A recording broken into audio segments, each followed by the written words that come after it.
በጌታ በኢየሱስ ክርስቶስ የተወደዳችሁ የተከበራችሁ አድማጮቻችን ተመልካቾቻችን ባላችሁበት የጌታ ጸጋ ይብዛላችሁ። እየተከታተላችሁት የምትገኙት ሆፕ ቻናል ኢትዮጵያ ነው። በተለየ መልኩ ልዩ ፕሮግራም ይዘንላችሁ እየቀረብን ነው የምንገኘው። ተመልካቾቻችን ቀደም ሲል ላለፉት አምስት ፕሮግራሞችን ወደ እናንተ ማድረሳችን ይታወቃል። ዛሬ ደግሞ ስድስተኛውን ፕሮግራም ይዘንላችሁ ስንቀርብ እጅግ በጣም በታላቅ ደስታ ነው። ከናይጄሪያ ሌጎስ በቀጥታ እየተላለፈ የሚገኘውና በፓስተር ፖል ዳግላስ አማካኝነት እየተሰራጨ የሚገኘውን በተስፋ ተነሱ በሚል ልዩ መንፈሳዊ መልእክትና ድግስን ይዘንላችሁ እየመጣ ነው የምንገኘው። በጌታ የተወደዳችሁና የተከበራችሁ ተመልካቾቻችን ዛሬም እስከ ፕሮግራማችን ፍጻሜ ድረስ አብራችሁን ዝለቁ እያል ስንጋብዛችሁ እጅግ በጣም በአክብሮት ነው። እስከ ፕሮግራማችን ፍጻሜ ድረስ አብራችሁን ቆዩ። በሚኖረን ቆይታ እጅግ ብዙ በርካታ ደስ የሚሉ የበረከት ጊዜዎችን እናሳልፋለን። በተለይ በመጀመሪያው ክፍል ላይ ወደ እናንተ ይዘን የምንቀርበው የቤተሰብ ትምህርት ወይም ደግሞ ከትዳር ጋር በተያያዘ ልዩ መልእክትን ነው ይዘን የምንቀርብላችሁ። ዛሬ እንግዲህ አቅራቢያችን ፕሮፌሰር ይዘውልን የሚቀርቡት ልዩ መልእክት በተለየ መልኩ ወንዶች ምን ይፈልጋሉ የሚል ይሄ በጣም ብዙዎቻችንን የሚስብና በግንኙነታችን መካከል ወንድሞችና እህቶች ማለት ሴቶችና በወንዶች መካከል ባለ ግንኙነት መካከል ልናውቃቸው ከሚገቡ መሰረታዊ ሀቆች መካከል የሚያነሱልን ይኖራል። በጣም እጅግ ደስ የሚል መልእክት ነው። አብራችሁ እንድትከታተሉ እንጋብዛችኋለን። ወንዶች ምን ይፈልጋሉ የሚለውን እግዚአብሔር እንግዲህ በዚህ ውስጥ የሚያስተምረን ነገር ይኖራል። ስለዚህ በዚህ በቤተሰብ ትምህርት ያንን እንከታተላለን። ከዛ በማስከተል ደግሞ ፓስተር ፖል ዳግላስ የዕለቱን መልእክት ይዘውልን ይቀርባሉ። የዕለቱ መልእክት ደግሞ በተለየ መልኩ የመዳናችን ብርሃን በሚል በተለይ ከጽድቅና ከሕግ ጋር በተገናኘ መጽሐፍ ቅዱስ ላይ ያለው መሰረታዊ ሐሳብ ምንድን ነው የሚለውን ይዘውልን ይቀርባሉ። እስከ ፕሮግራማችን ፍጻሜ ድረስ አብራችሁን ከኛ ጋር በመቆየት የበረከቱ ተካፋይ እንድትሆኑ በጌታ ፍቅር ጋበዝናችሁ። አስተያየት ጥቆማ ካላችሁ እንደተለመደው በአድራሻችን ጻፉልን፣ ደውሉልን። የበለጠ ደግሞ መጽሐፍ ቅዱስን ለመማር ለማጥናት የምትፈልጉ ካላችሁ እባካችሁ ደውሉልን። በጉጉት እንጠብቃችኋለን። በተለያየ ዓለም ጫፍ ላይ ሆናችሁ የምትመለከቱ ሁላችሁም ባላችሁበት የጌታ ጸጋ ይብዛላችሁ። አሁን በቀጥታ ወደ ቤተሰብ ትምህርት ነው የምናልፈው።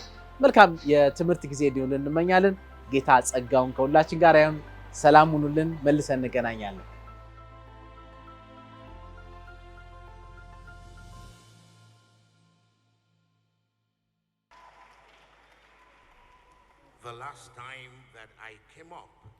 ባለፈው ክፍለ ጊዜ ወደዚህ መድረክ ስመጣ አንድ ጥያቄ አንስቼ ነበር።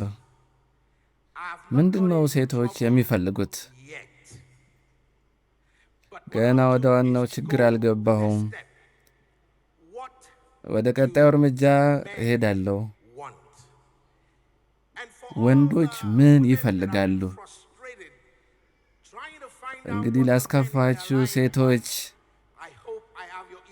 እንግዲህ ወንዶች ምን እንደሚፈልጉ ስነግራችሁ ጆሮአችሁን እንደምትሰጡኝ አምናለሁ። ቀላሉ ምላሽ ይሄ ነው። ወንዶች ምንድን ነው የሚፈልጉት?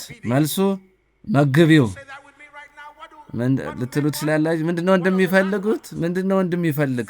መግቡት። ነግራችኋለሁ ይሄ እንዴት እንደምታደርጉት። መግቡት ሆዱን በመሙላት። እውነት ሊሆን ይችላል። ምግብ የወንድ ልጅ ማዕከል ሊሆን ይችላል።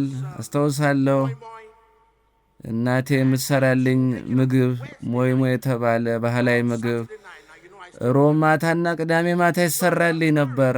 ካገባው በኋላ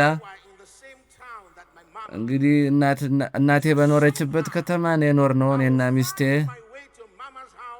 ከዛ ሮብ ማታ ወደ እናቴ ነበር የሚሄደው።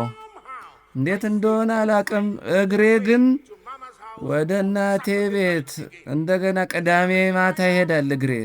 ምክንያቱን አውቃቸዋል። ሞይ ለመብላት ነው። ሚስቴ ያንን አስተዋለች። 2 ምሽት እጎበኛለሁ። ስለዛ ምን ማድረግ ጀመረች? ስለዚህ በዓለም ሁሉ ጥሩ ሞይ ሰሪ ለመሆን ወሰነች።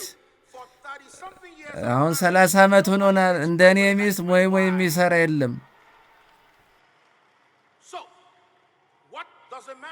ምንድነው ወንድ ልጅ የሚፈልገው? መግቡት፣ ሆዱን መግቡ። ከዛ በኋላ እላለሁ ስሜቱን መግቡ።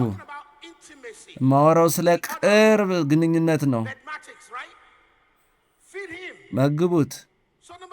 ሶስተኛው ልቡን መግቡ። እንዴት ነው ልቡን የምትመግቡት? ሰላም ሁኑለት፣ ሰላምተኛ ሁኑለት። ምቾት የሚሰማው ቦታ ይሁን እናንተ መገኘት። ግብ ግብ አትፍጠሩ፣ አድንቁት። ሲያምናችሁ ሁሉን ነገር ይሰጣችኋል። ሆዱን፣ ስሜቱን፣ ልቡን መግቡ። ምንድነው ይፈልገው አልኳችሁ? መግቡት። አእምሮን መግቡ። ምን ማለቴ ነው? አእምሮ መግቡ ማለት በስራው ተደሰቱ። አንዳንድ ጊዜ ጸጥታና ሰላምተኛ ቦታ ይፈልጋል ሰው። ለቀቅ አርጉት፣ ቦታ ልቀቁለት፣ ጭንቀቱን የሚያረግብበት። ከዛ በኋላ ሲረጋጋ ወደ ንግግር ትመጣላችሁ። ክርክር ሲነሳ ሲመጣ እንዲሄድ ለወንዱ ፍቀድለት። ጭንቀቱን ማርገብ አለበት፣ መረጋጋት አለበት። የትም አትሄድም ዛሬ፣ እኔ እናንተ ነው ጉዳዩን የምንጨርሰው አትበሉ። አንዳንድ ጥናቶች ይነግሩናል 40% የሚሆኑት ወንዶች ቢያንስ 1 ሰዓት ይፈልጋሉ ጭቅጭቅ ሲኖር እረፍት አድርገው የሚመለሱበት። ሆዱን መግቡ፣ ስሜቱን መግቡ፣ ልቡን መግቡ፣ አእምሮን መግቡ። የመጨረሻውን ቶሎ ልንገራችሁ፣ ጭንቅላቱን መግቡ፣ ፍላጎቱን።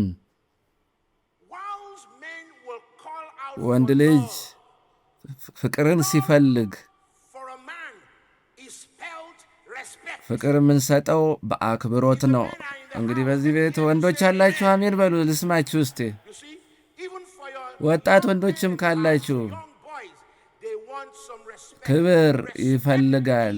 ለወንድ ልጅ ፍቅር ማለት ክብር ነው። ነግራችኋለሁ። በወንድ ልጅ ልብ ውስጥ አውሬ አለ፣ ንጉሥ አለ በልቡ ውስጥ። የመገባችሁት እርሱ ለእናንተ ጎልቶ ይወጣል።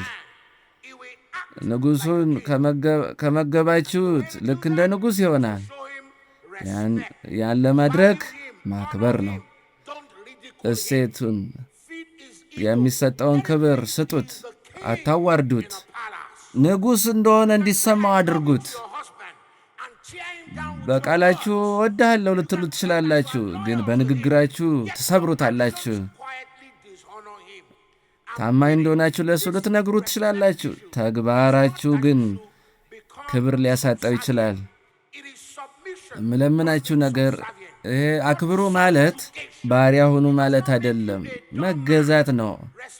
ባሪያ መሆን አይደለም። ይሄ በእርግጫ መገዛት ማለት አይደለም። ማክበር ማለት ደካማ መሆን ማለት አይደለም። ባሪያ መሆን ማለት ድምፅን ማጣት ማለት አይደለም። ነገር ግን ወንድ ልጅ ወንድ እንደሆነ እንዲሰማው ማድረግ ነው። በተከታታይ የሚናቅ ሰው በቤት ውስጥ ቀስ በቀስ በአካል ላይሆን ይችላል፣ ግን በስሜት በአእምሮ በመንፈሱ ቀስ ብሎ በአካል ይወጣል። በስሜት መውጣት የጀመረ ወንድ ልጅ። ስለዚህ አክብሩት። ምንም የሚያሳጣችሁ ነገር የለም። ጥንካሬ ነው የሚሰጣችሁ። ያኔ በእሱ ላይ ስልጣን ታገኛላችሁ። በሕዝብ መሃል አታዋርዱት። ልቡን አትስበሩት። ተረጋጉ። ክፉ ቃላትን ቆጥቡ ባፋችሁ ውስጥ። በግዴለሽነት በእሱ ላይ የሚነገር ቀልድ ሊጎዳው ሊያቆስለው ይችላል። ከፍ አርጉት፣ አታዋርዱት። በጥበብ ተናገሩት እንጂ አትስደቡት። አክብሩት። እለምናችኋለሁ። ምንድነው ወንዶች የሚፈልጉት? ምንድነው ማድረግ ያለባችሁ? መግቡት። ሆዱን መግቡ፣ ስሜቱን መግቡ፣ ልቡን፣ አይምሮን፣ ጭንቅላቱን መግቡ፣ እሱም ክብሩ ነው። ለቀጣዩ በግንኙነት ውስጥ የሚታዩ ቀይ ባንዲራዎች የሚል ነው። ዛሬ ስንለያይ ተስፋ እንዳለ ልነግራችሁ ፈልጋለሁ። ለግንኙነታችሁ፣ ለቤተሰባችሁ ተስፋ አለ። እግዚአብሔር ይባርካችሁ።